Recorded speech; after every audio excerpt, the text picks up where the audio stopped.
Traveling and adventuring are two different things. Okay, so I graduated college last year, and currently I've been adventure maxing across the country. So I've been just kind of road tripping, going all around for a couple months now, and it's been super fun.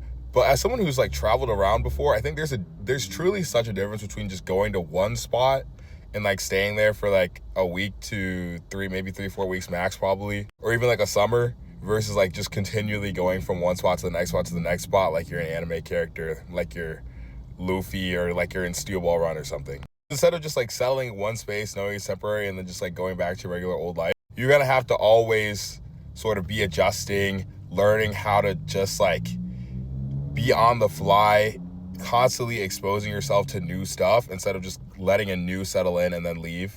And even though I'm staying within the same country right now while I've been traveling, instead of like I've been to like Thailand, for example, where it's like totally different country, different language, different everything, I feel like the personal growth actually from learning to constantly adjust and figure things out and have way more spontaneity than if I had just like booked a hotel for 1 week somewhere and then went back home. Really cool, really awesome. And I feel like you get to learn way more about yourself when you're constantly exposing yourself to new environments, new types of things, instead of just having like, even when you go somewhere for like a summer, let's say you study abroad for a summer semester, then it's kind of like you settle into a study abroad identity. This is who you are to the people around you. I think people think we just have an identity that's just separate from other people, but I think it's fundamentally constructed by the people you're around and your environment and how they see you, etc. But when you're constantly traveling, you learn how much like what your setting is just kind of the setting. And sometimes that has nothing to do with you or very little. Sometimes the things people project onto you are just a function of them and how they grew up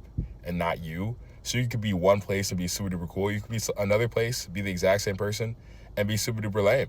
And when you go to like a bunch of different places and you see what actually sticks regardless, no matter what, and what was just dependent, I feel like you really get more of a sense of learning about both yourself and the world and where you came from and where you traveled to previously as well. So I highly recommend adventure maxing while you're young. I mean, you can really do it at any age, but obviously, if you decide to have kids or settle down, then it's really not the same, because now you've attached yourself to a whole human being for 18 years.